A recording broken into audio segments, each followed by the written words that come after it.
Never forget it's your money. On the web at vistarcu.org.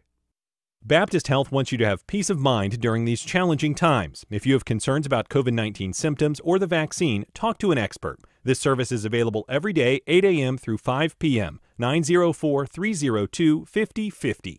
North Florida TPO, proud sponsor of WJCT's First Coast Connect, bringing to the community innovation in transportation planning, commuter services, clean fuels, and intelligent transportation systems. More at northfloridatpo.com.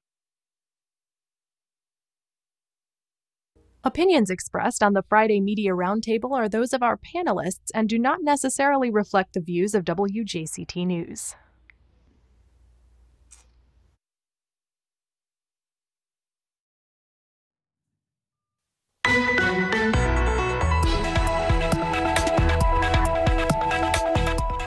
Drama at Lee High School over a proposed name change. More and more Florida residents will soon be able to get their vaccines. Speaking of which, VP Kamala Harris visits a Jacksonville vaccination site this week. Those are some of the stories making headlines this week. I'm Melissa Ross. We'll take a look at the week's top stories in just a few minutes here on our Friday Media Roundtable and drop in on a new female-owned business at the beach that will have you saying namaste. It's all ahead in just a few moments after the day's news, so keep listening.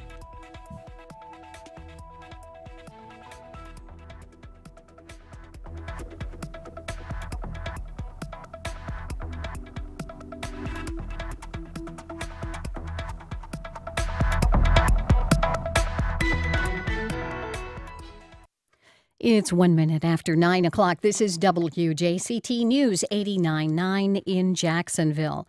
Good morning. I'm Michelle Coram. A plan to raise the state's unemployment benefits will be heard by a Florida Senate committee next week. WJCT News' Bill Bortzfield has details. The Senate Commerce and Tourism Committee is scheduled to take up Senate Bill 1906 on Monday. Under the plan, the maximum amount an unemployed Floridian can receive would be hiked by $100 to $375 a week. The state's current maximum benefit of $275 a week is among the lowest in the nation. While many people who lost jobs during the past year have received additional federal benefits, the pandemic has led to widespread calls for increasing Florida's maximum unemployment benefit amount. Bill Bortzfield, WJCT News 89.9. Jacksonville Beach City Attorney Chris Ambrosio is being placed on administrative leave. Ambrosio has been accused of lewd and lascivious molestation of a minor. Court records show the alleged victim is between 12 and 16 years old. The city will prepare a resolution for termination with cause and revisit the case in 30 days.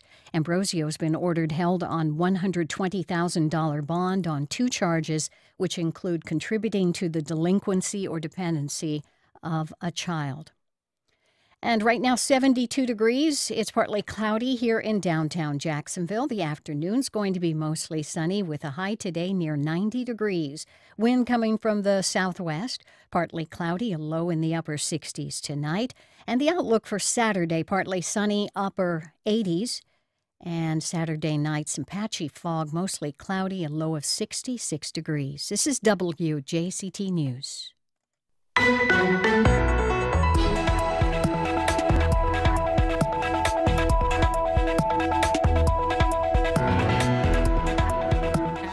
Weeks of pressure, the governor has opened up vaccine eligibility. Students cry foul at Lee High School over a name change and a Black Lives Matter flag. And the vice president comes to town to talk vaccinations and food insecurity, too. Some of the stories making headlines this week. Good Friday morning. We're live from Studio 5. I'm Melissa Ross, and this is First Coast Connect. Thanks for listening. Just ahead, all of the top stories of the week with our Friday Roundtable. You can join us. Give us a call. It's 549-2937.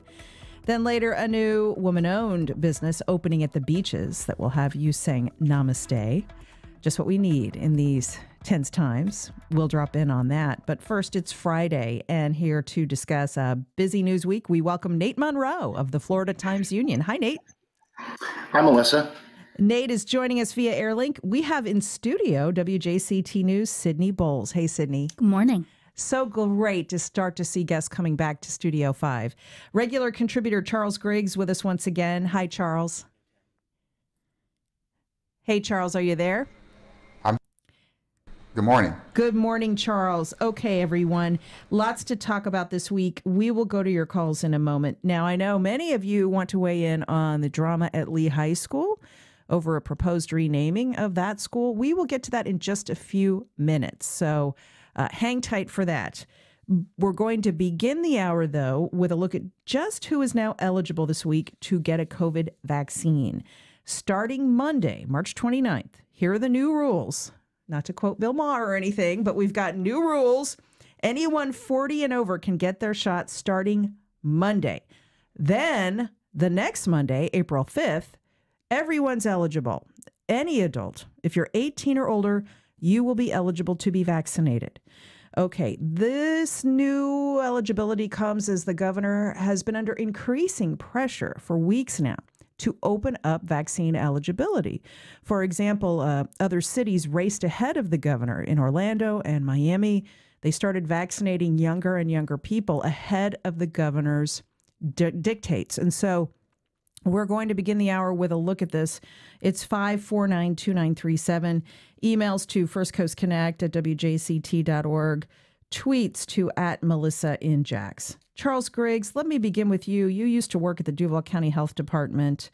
Why do you think it took the governor so long to open this up? Well, Melissa, we've been sort of monitoring this for a while, and I think that one of the main reasons the governor has been trying to do this is outside of what people believe are political reasons, is because it's difficult to understand how to manage the vaccine as it comes in. And the second shots were most important to be able to consider. And it sounds like someone's trying to call you while you talk to us. So that's all that noise is in the background. You're popular. Go ahead, Charles. Yeah. So the second shot, so one of the things that they try to manage is part of the process. But however, what we've seen is in trying to manage those second shots, also a reluctance of people who want to get the first shots. So we've seen a lot of vaccine available at the end of the day that they haven't been meeting their numbers, projected numbers for the vaccine sites. And then, I kind of had this personal bet with myself in my head that we'd see this thing opened up to 18 plus by the beginning of April. And I guess I won. Guess you won. I owe myself a prize. There you go. But if now that we see the numbers for eligibility go down and people are becoming more accessible to the general public, the challenge is going to be convincing those people who are reluctant to take the vaccine. And that is specifically in communities that are more vulnerable, where people have concerns around trust and issues around the speed of the process that this vaccine came to market. 549-2937. Nate Monroe, vaccine hesitancy is a real problem. It could be as much as 30% of the population. At the same time, around Jacksonville and in other sites around the state, we kept seeing such softening demand for the vaccine with abundant supply that it just became incredibly frustrating to watch this day after day. Once they lowered the age requirement, all of a sudden we saw more people lining up to get their shot. Right. The state's vaccine, it's not really a plan. So, that would be giving it more credit than it's due. The state has just been incredibly reactive.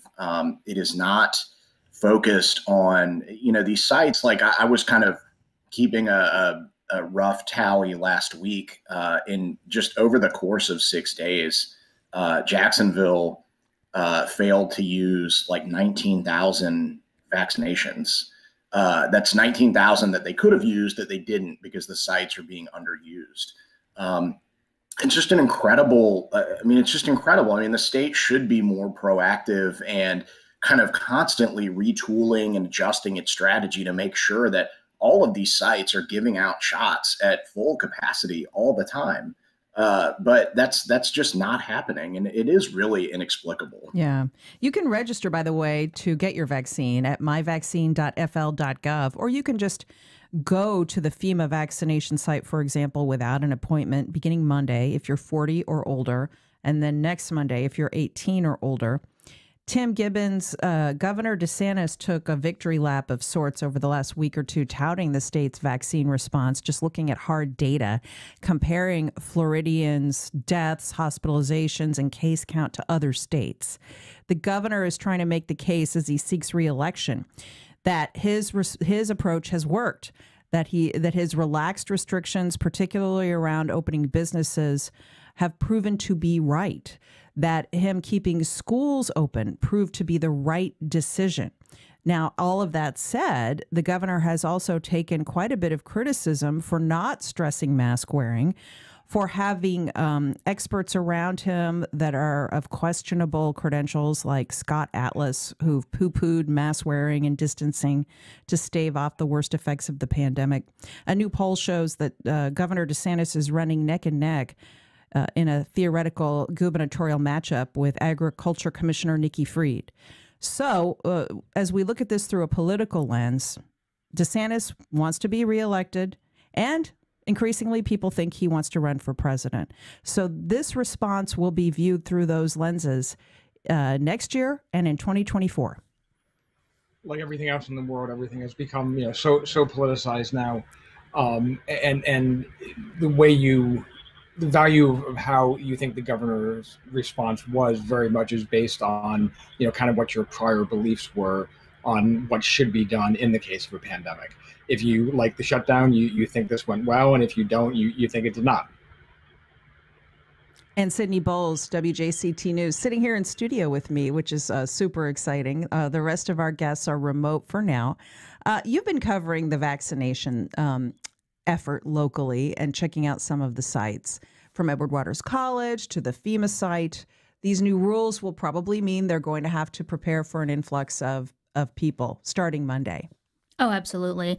If this mirrors patterns we've seen with other expansions of who's eligible for the vaccine, I think what we're likely to see is pretty intense crush those first couple of days as people who are champing at the bit finally get their opportunity to go get their shot. But, we may see, as folks have been saying, with vaccine hesitancy, we may see demand dry up in a little while. Although I will say, with moving to 40 and older, and then pretty quickly 18 and older, we may see that demand is pretty steady in these next couple of weeks. More than 5.2 million Floridians have had at least one vaccine dose so far.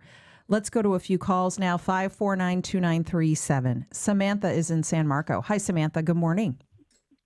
Hi, good morning. I was wondering, for women who are planning to become pregnant in the next few months, I know there's not a lot of research right now, but how do we possibly make a decision as far as getting a vaccine or not, given the lack of data? And I know that they're going through studies right now, but only time will tell the results. Either we gamble with the negative health effects that come with getting COVID, or we gamble with, potential infertility that could come from getting the vaccine, or any negative health effects towards a fetus in the body from getting the vaccine. Thank you. Okay. Thank you for that. Okay, Charles Griggs, can you speak to that? Because that gets to the issue Sydney just mentioned for a number of different reasons. Some people are hesitant to get the vaccine. They worry about possible effects that they believe have not yet been adequately researched. Yeah, there's still a lot that we don't know about the virus, but what we do know is that the vaccine is effective in reducing or eliminating the symptoms surrounded by the coronavirus. So in effect, what you're doing is that you're reducing the risk that you'll be hospitalized or or dying from this virus. And I think that's where we were trying to get to as a country, where we can sort of normalize or mitigate the spread of the virus through a vaccination process. Just like with children, and information is still coming out around how the vaccine impacts children. Pfizer was the one that had the most information, the most data around that. So now, shortly, we're going to see more recommendations around the Pfizer vaccine and children. But the bottom line is, if you're not getting vaccinated, you're still run the risk of getting the virus and having those severe symptoms, which could cause, and in many cases has caused death. Kira in St. John's. Hi, Kira. How are you today? Hi, I'm good, thank you. Go ahead. My question is, I know that as of a week from Monday, the age lowers to 18 in the state of Florida. What about 16 and 17-year-olds who would be eligible to get, I believe it's the Moderna vaccine, it's for age 16 and up. Will they be allowed to get it as of next Monday? Not yet, I don't believe, Kira, although this week on the show we spoke with Dr. Mobeen Rathore of UF Health, an infectious disease specialist and pediatrics expert. He very bluntly said he wants everyone 16 and up in this state to get the vaccine. He believes that would be the best way to go. Unfortunately, that's not the case just yet. Although there is a clinical trial going on for minors to receive the vaccine. But unfortunately, not yet. For now, anyway, it's 18 and up. And it's 549-2937 to join our Friday roundtable. Now, speaking of vaccines, Vice President Kamala Harris came to town this week. One of the places she visited was the Gateway FEMA vaccination facility at the Gateway Town Center. Harris also took part in a roundtable discussion at Feeding Northeast Florida, focusing on food insecurity. It's part of the Biden administration's national effort to sell and promote their COVID pandemic response plan. Here's Harris. And the idea that there are children in America who are going to sleep at night hungry, what it means for families in terms of, the suffering. And also what we are talking about in terms of the impact on our children and what it will have as an impact in terms of their ability to develop and to reach their God-given capacity.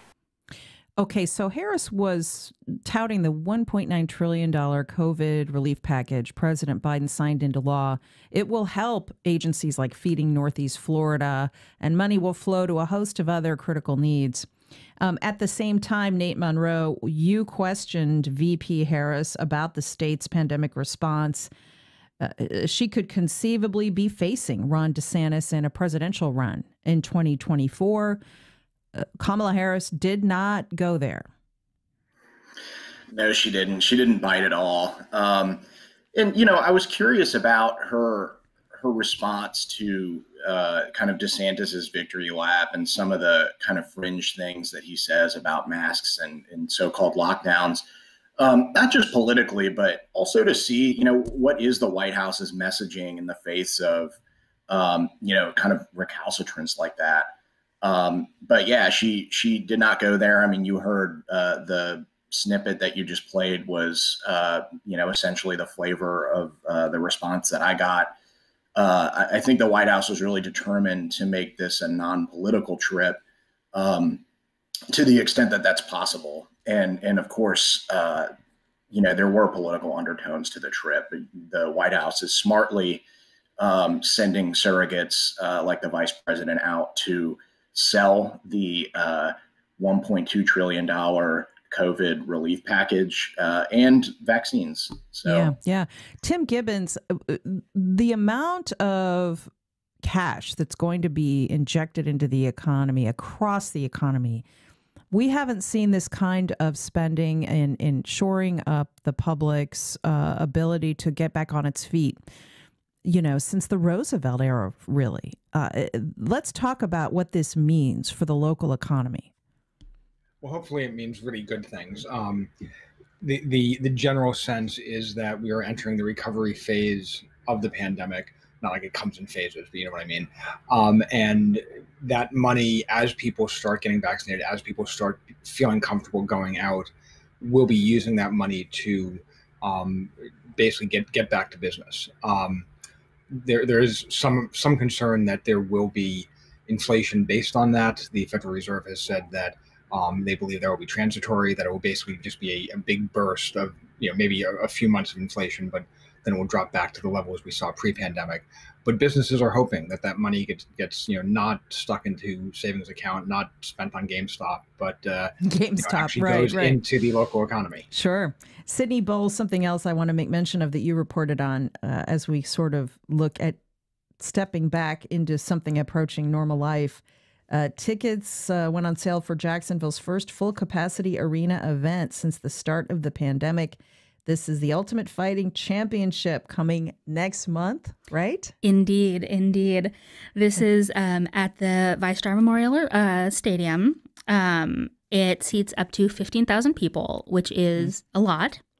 They're going to pack that stadium. I mean, all the seats are open. Whether or not they get 15,000 tickets is, that's another question. But theoretically, could be 15,000 people, no social distancing. What's really interesting is, this is, I believe it's the first full capacity indoor sporting event in Florida since this started.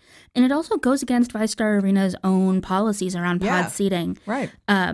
And going back to what we were discussing about the politics at the state level here, we saw a comment from Jacksonville Mayor Lenny Curry saying he welcomes this, he's really excited about it.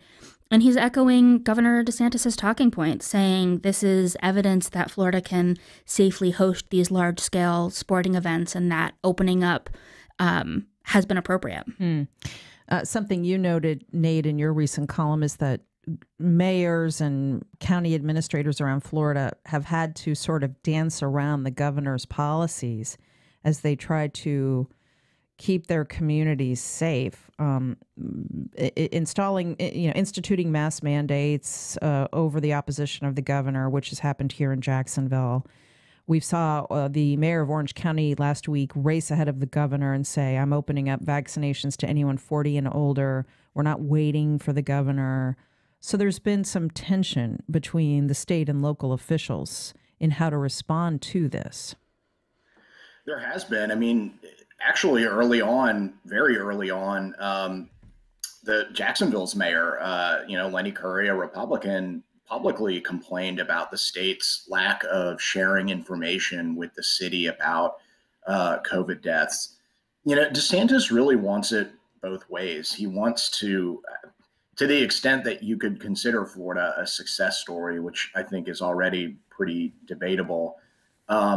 He wants to claim it's because he bucked the trend and Florida kind of didn't do all these things that these evil blue states did. But when you look at Florida's response, the population centers, because of mayors of both parties, covering 80-something% of the population, they took measures that were identical to or very similar to the kinds of, so-called lockdown measures taken in places like Los Angeles and New York City. I mean, Florida was a state of lockdowns.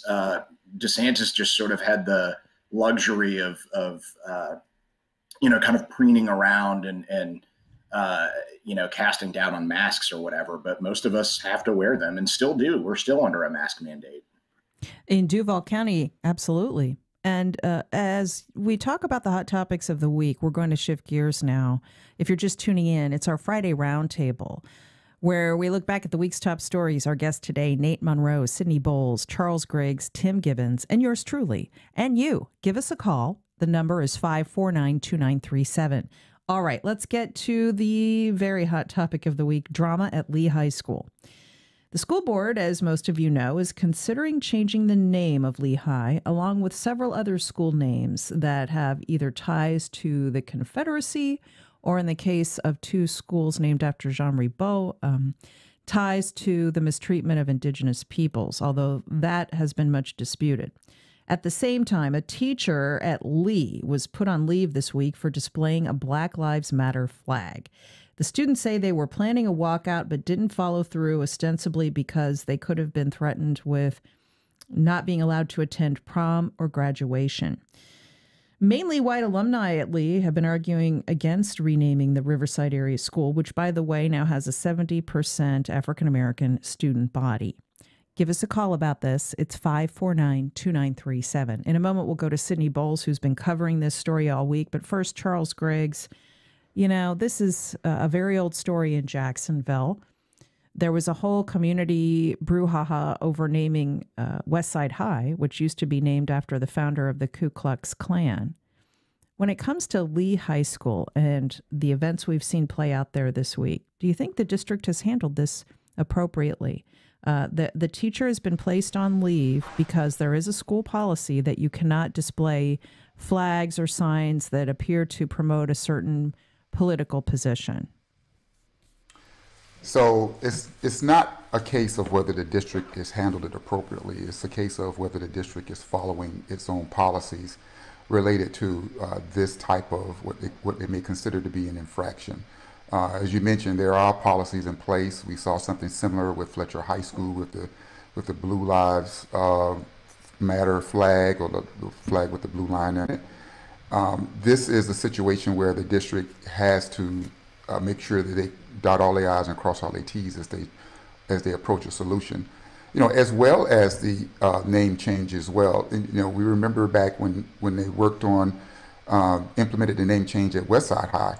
That was a school-based, it originated from the school. So trying to digest or implement or look at, investigate 9 different school name changes at one time is a tall task. Mm-hmm. And if they don't do it correct, the finger is going to be pointed back at the district, specifically at superintendent and the board members on how they handled it. So some thoroughness is advised here, and a slow walk through the process in order to get there is also advised. We know tensions are high, and neighbors and alumni have strong feelings about the name, but the right thing to do is to get rid of those names and move forward with this, this community. Sydney Bowles, as you reported, the kids at Lee High School organized a walkout Wednesday to protest the situation and make their voices heard, but the school administration blocked that protest. Yeah, they sure did. I'm still sort of in the reporting process, trying to learn more about what happened there, what was going on inside the building. But you're right. The media was alerted on Wednesday that this walkout would be happening. So camera crews, myself, a bunch of folks showed up to try and document these young people making their voices heard. But the time came and nothing happened.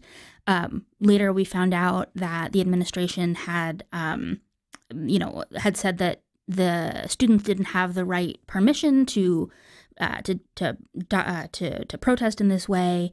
And we also found out that, this beloved teacher, Amy Donofrio, had been asked to take down a Black Lives Matter flag that had been up for months in her classroom, and the students were protesting that as well.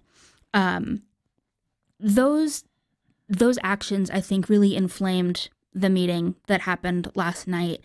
A lot of young people, students of color, spoke to the school board, to the predominantly white alumni of the school, making known how painful it was to them to every day walk into a school named for someone who would have seen them in chains, essentially. I think it was really impactful, and it was really tense. We had multiple people thrown out of the room for disrupting the course of order. So if that lets you know that these tensions are really high, I don't know what else would. Yeah. Lots of tweets about this. Here are just a couple. One from a teacher named Chris. This process has gone on for 10 months now. More than enough time to make the right decision or for the district to decide to continue to propagate racism. The fact that it wasn't over last summer is yet again another failure of leadership. One more tweet. I moved to Jacksonville in 1982. School names were a controversy then. If they would just change them, we wouldn't have to keep wasting time and energy on this again and again. Nate Monroe, DCPS, the Duval County Public Schools, they are making every effort to make sure that there is a process to this and that the community can weigh in. But I think it's fairly clear that they do plan on changing these names.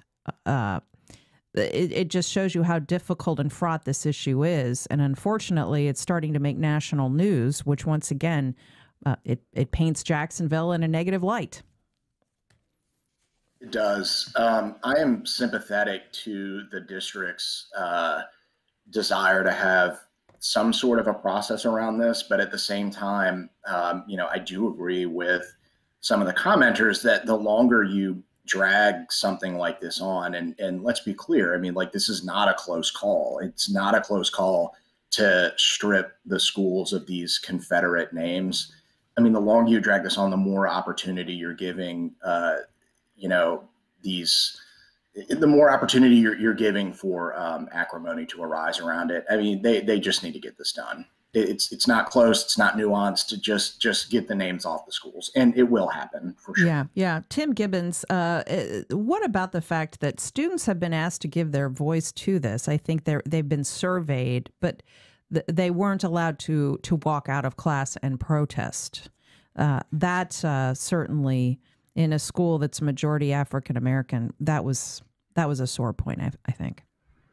Yeah, and I mean, obviously, it's a challenge for the school district when you have their job is to educate people, and they're now dealing with a time of social change and unrest, and it has to be difficult for them to figure out what the path forward is, where you can have an educational environment but let students express themselves. To go back to Nate's point about doing this quickly, I mean, I think if you look at what happened with James Weldon Johnson Park and the Confederate monument there, where there was talk, but then when the decision was made, it was made and it was done, and it happened quickly, is honestly a model for how this should happen, because it takes away a lot of the heat, a lot of the acrimony that would develop otherwise. Just make the decision, move ahead, and get it done. Sydney Bowles, listeners are asking us to point out that the Black Lives Matter flag was taken down because there's a policy that's been applied to people on the other side of this issue. In Neptune Beach, a Blue Lives Matter flag was not allowed to be displayed. And so listeners are asking that we give that context before we go to a few calls. Can you talk a little bit more about the school policy? Yeah, it's really nuanced. It's really complicated. We had previously Blue Lives Matter flag that was an issue at a different school, and the policy that was raised then was this part of the code for employees of Duval County Public Schools.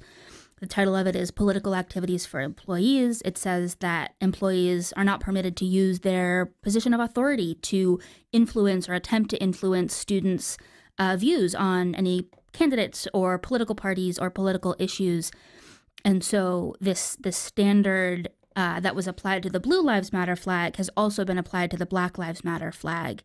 Now, the students at Lehigh were arguing at the meeting last night, and to me that Black Lives Matter should not be viewed as a political issue. It's a statement of fact. Mm-hmm. I think, the difficulty of drawing the line between what's a political slogan and what's not is really tough. I think the district is in a really difficult position trying to navigate really strong positions on this issue. So yeah, it's tough. Let us know what you think, everyone, as we talk about the hue and cry over the proposed name change at Lee High School and some other local schools in Duval County. 549-2937. Les on the west side. Hi, Les. The west side is the best side, right? Thank you very much. Good morning. I just wanted to offer reassurance to everybody that life will go on. I graduated from Forest High School, which is now Westside High School, and I can guarantee you positively you will survive this. Yeah, thank you for that, Les. Charles Griggs, I was commenting on that the other day. When I was in high school in Fairborn, Ohio in the 80s, I'm dating myself here, but due to declining enrollment, there were 2 high schools in Fairborn, and they combined into one. So for 2 years, I attended Baker High School, and I was a Baker Flyer because of Wright-Patterson Air Force Base. We were the Flyers. But then we combined with Park Hills High School, which was horrible because they were our arch rivals. And we became Fairborn High School, and they lost their mascot. I can't even remember what they were. But we became the Fairborn Skyhawks, and everybody thought it was terrible. And we were so upset about it, and life went on. So, So, sort of similar, like the Raines-Ribault split when Raines came online. Many of the students started to attend Raines High School because it was intended for black students. And it's just a point of personal information. I chose not to attend Lee High School because of the school name. This was 41 years ago. Oh, wow. And because of the school's name.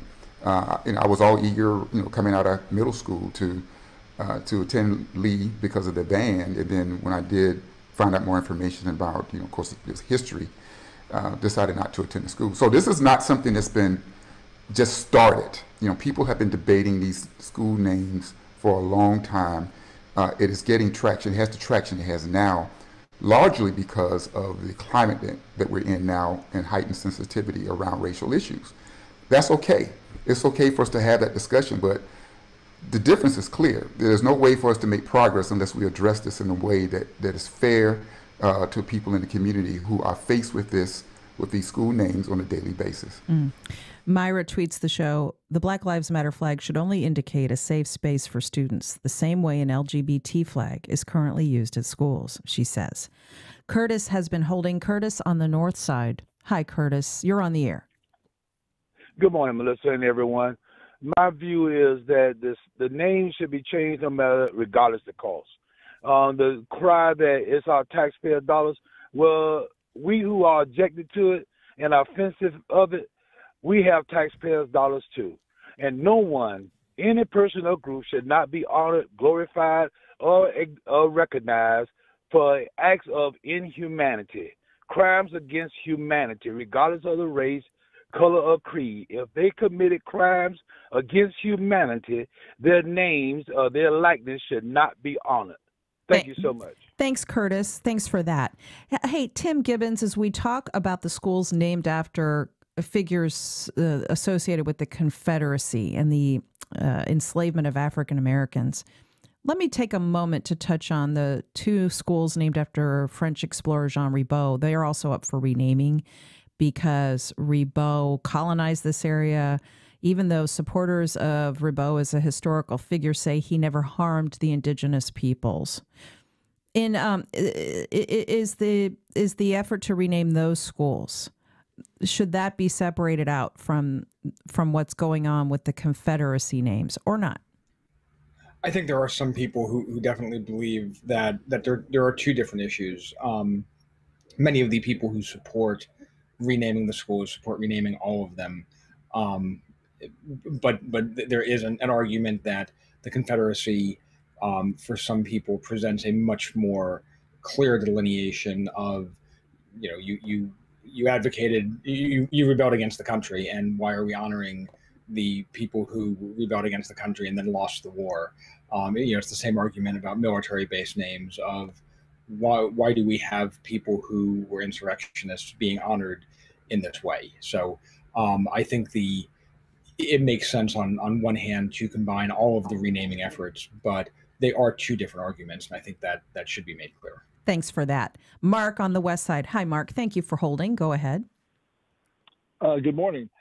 I wrote a letter about changing the Lehigh school name, like when it became a magnet school back in 1990, 92 maybe, and got such a lot of pushback from it. Then it's just a continuation of that, I guess. But what I really wanted to call about was I'm so happy. It is so refreshing to see the adult school leadership be adults. To my way of thinking, a school is for learning. If you want to make a political protest or you want to make a social protest, you can do that outside of school hours, and you can write a letter to the editor, and you can call your city councilman, and you can do there's a million opportunities open to you. But it's so refreshing. Like I said, when's the last time we heard school leadership say, no, you can't. Sit down, shut up, and learn. I'm sure they didn't say that, and I'm also very happy to see that they took this teacher who was disobeying a direct order from higher authorities, I'm assuming, to take her Black Lives Matter poster down. Or I'm sure they would have said something somewhere if she had a Trump poster up or whatever. And it's amazing that they reassigned her. My jaw dropped when I read that. So I'm a big supporter of law and order, and you disobeyed what we asked you to do, so you're going to do something else for a while. Mark, thanks for that. That's what the district certainly has argued, that they're following the procedures they laid down some time ago. And let's give Nate the last word on this, then we'll move on to another big story from the week. Nate, as you said a minute ago, these name changes will get done. It's just a matter. It's all over but the shouting, in other words. Yeah, it is. I mean, this is, you know, I think this is something that undergirds a lot of stories that we write about and talk about on this show every week, is that Jacksonville is a changing city. It's becoming more diverse. It's becoming a little younger. It's a growing city.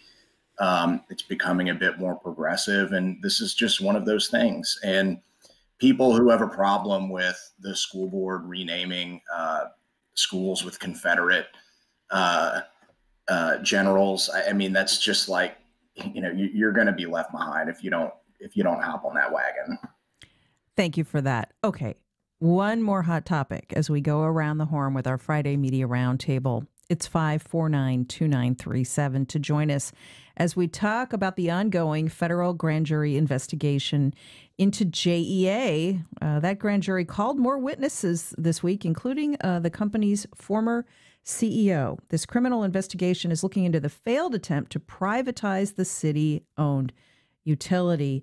Charles Griggs, this has been a pretty opaque process. Grand juries are secret, but we got a few tea leaves this week when we saw former CEO Paul McElroy, former board member Hussein Cumber, and another executive with the utility, Mike Brost.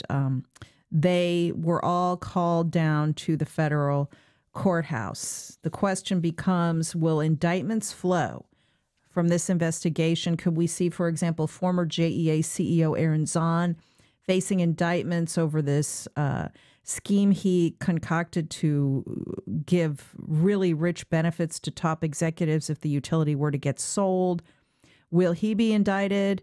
And will anyone at City Hall that appeared to collaborate on this privatization attempt, would they face charges? That's what we're all waiting to see. Well, I think probably the big story is Nate Monroe staking out the joint to let us know who's actually going in and out of the building. There was a stakeout going on. We'll ask him about that in a minute. I mean, that was some real gumshoe stuff right there, man. So, but you know, these things, whenever the grand jury has convened and they are starting to call people in, you never know what's going to happen. You know, we can only speculate as to who's being called to answer for what. You know, where the information is going to lead. But you know, we've been given a pretty good a little bit of insight on which direction we think that this thing may go. Somebody is probably going to be indicted. Who, what, when, where, we have no idea. But it seems like there was enough going on that something is going to come out of this process. Now, with that being said, I remember back when the old shipyards project. We felt the same thing then when there was a bunch of people, got lined up and hauled on to testify in front of the grand jury, and surprisingly, nothing came out of it. For I think it was close to $36 million in money that had been spent on the shipyards at that particular time. So you never know what's going on with the grand jury. You never know what to expect. But the folks going in and out of the building is a sign that something. Something's amiss, and we're going to hear about it fairly quickly. That's right. Nate Monroe, as Charles pointed out, you and a few other reporters did stake out the courthouse to see who was coming and going. You also noted that City Council member Rory Diamond, who headed up an investigative committee on this, tweeted out, bet on indictments of former J executives this year, he said. Yeah. So as you noted, the grand jury process is really secretive and it's opaque. And really the only way to get any kind of insight into it is to literally sit outside the courthouse and see who goes in and out. Colleague and I and Ann Schindler, a friend of the newspaper at First Coast News, we did this often during the Corrine Brown investigation, and generally with no results. So it was kind of fun yesterday. We just got a couple hits. But yeah, I mean, everyone kind of wants to know, right? What is going to be the end result of this? I don't think that federal prosecutors convene grand juries for their own amusement or to give people like me stuff to write about. So especially given the length of time that they've been investigating this. I mean, it's over a year at this point. They must have faith in some case. And, I think as Council Member Rory Diamond alluded to in his tweet, there are some indications that case probably revolves around this performance unit plan or bonus plan that could have enriched executives. I don't think there's really any doubt the case involves that. Right. Tim Gibbons, if indictments flow out of this, I think that's a smart take. It would be over the scheme the executives concocted to enrich themselves rather than just the negotiations and the talks that were going on to potentially sell JEA to the parent company of Florida Power and Light. Right. If you look at the report that was done by a local law firm, looking at this entire process, it found clear evidence of the executives being told, you can't do this. This is a bad thing. Well, obviously the anger that people felt was that, JEA is going to be taken from the public and sold. That's not illegal, but it's the machinations of enriching themselves and other things that were done that could lead to the indictments. And Charles, I think it's a safe bet we'll see perhaps a former executive indicted. The bigger, murkier question is, will these federal prosecutors take aim? Will they go after Mayor Curry and his inner circle? Will they be caught up in this or not? And I think that's probably the $10,000 question. People are wanting to know, they're going to be curious to know, who else falls behind this. When we looked at the report, the report that was put out by City Council, the special committee from City Council, it said a lot about a lot, but it didn't say anyone broke any laws. Now, because they are not a prosecutory body, and so they can only leave that information to speculate what would come next. And I think people in the public are really looking to see if there are other folks outside of the structure of the JEA who may be culpable for this the shenanigans, as they say, that were going on at the top. So that remains to be seen. And like Nate mentioned, somebody's butt's going to be in somebody's briefcase. Okay. With all of that said, we have a couple of minutes, which is unheard of. So let's do a quick lightning round. I'll start. There's a lot of chatter about the Jaguars and Gardner Minshew maybe getting traded. That's something to watch. What else is on everybody's radar? Sydney. Oh, man. Let's see. I mean, honestly, yeah, like I said, I'm still really, my head's still spinning with all this stuff about Lehigh. I think I have a lot of questions about what's going to happen next. I think these students are riled up by not being permitted to protest. And I also think that for many of them, this is a taste of fighting. This is a taste of what it feels like to to be involved in politics, to be involved in issues that they're passionate about, and to potentially be involved in creating a change that they can see and feel, if this name change does happen. And so I'll be interested to watch what these, high school students do next, fighting for what they believe in. Charles Griggs. Well, I'm always trying to keep an eye on the violent crime going on in the community. And, we had, I guess you can call it good news, that we're pretty much rolling at the same pace as last year. What we saw last year at this time is that we were ahead of the pace of the previous year. So, we'd like to see, some improvement in our violent crime numbers and what we can do in order to make our community safe. Tim Gibbons, what's making news today at the Jacksonville Business Journal? This is a slightly lighter, but we are paying attention to the entire situation in the Suez Canal. Oh, right. Obviously, Jacksonville is a big transportation city, and so far the shipments haven't affected the port here, and probably will not have a huge impact. But the entire transportation network around the country is just going to be thrown into turmoil as that's all plugged up. And that huge ship, it's not unlike the bigger ships we're dredging our port to accommodate, too, right? True. Although after a fashion. Right, but a ship getting stuck in the St. Johns River would not have the same impact as the Suez Canal. Exactly. But we are deepening the port so that we can get those bigger ships. So that's just something to watch. And Nate Monroe, what's on your radar? So something I think just various breaking news events of the week kind of put on the back burner, but it's still very large and consequential, is this gas tax proposal. I'll probably write a little bit more about this next week. I mean, that's still out there. It hasn't been introduced as legislation yet. Okay, yeah, and we're losing, for some reason, we're losing the connection with you, Nate. But yes, that's an important story. The gas tax the mayor wants to raise to fund jobs for Jax, another big effort. Thank you, Nate Monroe, Charles Griggs, Tim Gibbons, Sydney Bowles. Thanks so much for being with us this Friday. We appreciate it, and have a great weekend. Thanks, Melissa. Thanks, Melissa. Thanks, all. In a moment, it's a new place to say namaste in Jacksonville Beach. We'll drop in on Seaside Power Yoga next.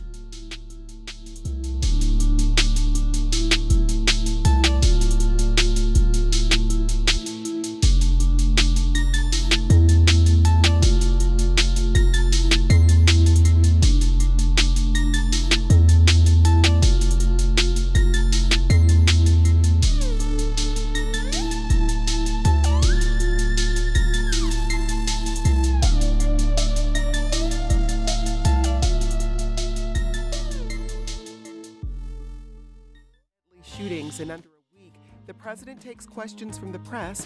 In the Senate, its majority leader says it's time for Congress to act. We cannot seem to finish grieving one tragedy before another takes place. And as confirmation hearings continue, Dr. Rachel Levine makes history. We'll get to all of it on the Friday News Roundup, next time on 1A. Today, starting at 10 on WJCT News 89.9. Starting now through March 31st, our Board of Trustees has generously contributed to a match fund in support of our spring radio drive. We can access the fund if we receive 300 gifts, which include 100 new members.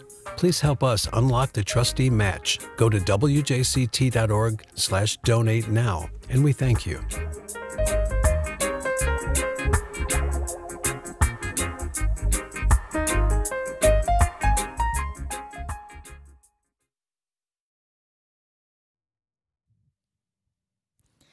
Welcome back. Well, a new business is opening up in Jacksonville Beach today. Seaside Power Yoga is a female-owned yoga studio. And even beyond that, we're also happy to see any new local business open in these challenging times, especially one devoted to an ancient practice that is keeping our minds and bodies healthy over this past year in particular. Seaside Power Yoga co-owner Erin Lambermont is on the line now to tell us more. Hi, Erin. Hey, good morning, Melissa. Thanks for having me. And congrats on the grand opening today. It takes guts it takes guts to open a business anytime, but especially in these times. Why open up now? Yeah, I mean, people have asked us, is this the right time? And my partner, Leah McClellan, and I just agreed that this is what this community needs, especially now. We were created out of a desire just for belonging and connection. And the pandemic really highlighted how badly we need it. We need to be seen and heard and part of something bigger than ourselves. And, you know, we just decided to go for it. If not now, when? So it all really came together pretty quickly. It just seemed like the universe stepped up to meet us in creating this little business. That's great. Now, you are located at 524 3rd Street North in Jacksonville Beach. The website is seasidepoweryoga.com. I'll repeat that in a minute. What makes this yoga studio unique, and how will you be approaching classes while monitoring COVID restrictions? Well, let me speak to COVID first and foremost. We will absolutely follow any city and county mandates. Our studio allows for the recommended spacing between mats and people, and our instructors will wear masks while we teach. We'll encourage our students to come in masks until they get to their mat, so that will allow safe space, safe interaction. Yeah, so we will encourage our teachers to get vaccinated. We've got advanced cleaning and disinfecting in the studio, so we're absolutely taking it seriously. And we'll just follow the guidelines that are mandated throughout the city, throughout the county. Yeah. And just what makes us different is just a real focus on community. So we want to be the place where everybody belongs, whatever your age, or race, gender, your socioeconomic circumstance. We really want to be a place where people can come and they can connect. We have a pretty varied class offering, including some donation-based classes, classes for youth. We've got some amazing instructors on our team that just have such a gift for serving and just such a need and a desire to serve. And our memberships will allow us to serve these folks that maybe are on hard times. Those that are not, we're looking to them to help us build this community and really be a place for everybody. Right. You can do some donation-based classes for people that maybe can't afford to go regularly. That's cool.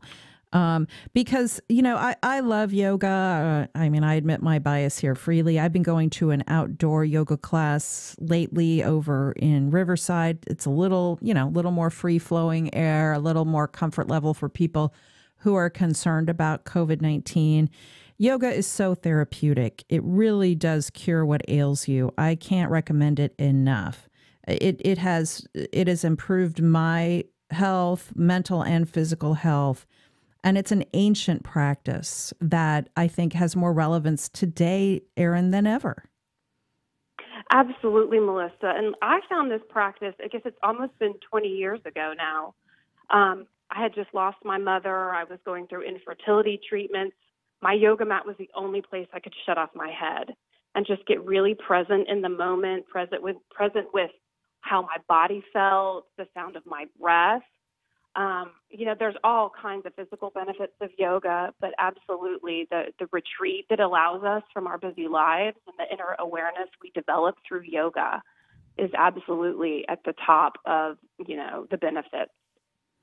So if you are out at the beaches or anywhere in the area and you're interested in getting into this beautiful practice, check out Seaside Power Yoga at 524 3rd Street North in Jacksonville Beach. SeasidePowerYoga.com. They are inspired by Baptiste Yoga, but have classes suited to all levels, whether you're new or experienced. Thank you so much for joining us, Erin Lambermont, the co-owner of Seaside Power Yoga. And Erin, namaste. Namaste, Melissa. Thank you. Thanks so much. And that's our show. Thanks to all of our guests and callers, along with Power Yoga maestro Heather Schatz, our show producer, along with Josh Torres, show director, news director Jessica Palumbo, and digital editor Bill Bortzfield. Make sure to join us again today at noon for the Florida Roundup. We'll round up the week's top stories across the state. I'm Melissa Ross. This is First Coast Connect on WJCT News 89.9 Jacksonville. Have a great Friday, everyone.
I'm Bill Curtis. Every week, I open Wait, Don't Tell Me with a pun on my name. While it may seem like fun and games to you, compulsive punning is a serious condition. But with your donation, scientists say they can find a cure. And I believe them. So please give to this NPR station so I can be free of this terrible curse. Please call 353-9528 or visit us online at wjct.org. And thank you. Support for First Coast Connect is provided by Baptist Health and the North Florida TPO. Baptist Health knows managing your health is still important during COVID-19. Secure online appointments are now available through our Health Place On Demand app 24/7 with trusted board-certified ER and family physicians. More at baptisthealthplace.com. ViStar Credit Union is proud to be a production underwriter of First Coast Connect's Friday Roundtable. ViStar, we never forget it's your money. On the web at vistarcu.org. North Florida TPO, proud sponsor of WJCT's First Coast Connect, bringing to the community innovation in transportation planning, commuter services, clean fuels, and intelligent transportation systems. More at northfloridatpo.com. Thanks for listening. This is WJCT News 89.9 Jacksonville. We can't do it without your help. Our contributing listeners like you provide the largest share of our funding. Call us now, 904-353-9528. For the second week in a row, our top news story is another mass shooting. Why should that be part of us getting back to normal?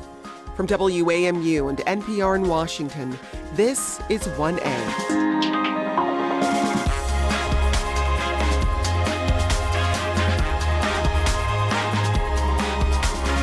Hi, I'm Jen White. Today on 1A, it's the Friday News Roundup. We still don't know why a 21-year-old gunman opened fire in a King Soopers in Boulder, Colorado, but we are learning more about the 10 victims. And Democrats on Capitol Hill are saying once again that it's time for legislators to act. That means gun control is back on a packed agenda for President Biden. But with the filibuster looming, will his party manage to get anything on their wish list? Plus, COVID cases have leveled off